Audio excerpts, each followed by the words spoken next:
कसहूँ डर डर के हो हमरे पनी गाह बाते घर भर के हो। अच्छा तू पिसटी शॉट जानी ली हो महिर हो हमारा रहते जान जानी कर फिकीर हो।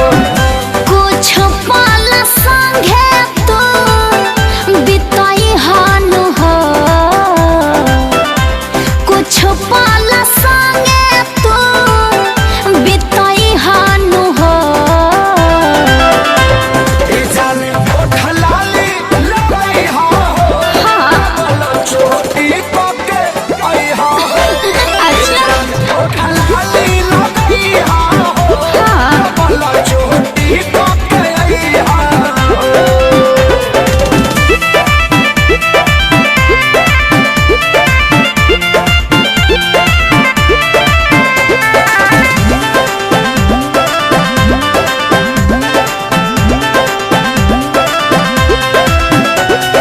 जी भर निहार निहला के बाद जवनिया के भर पेट खै पर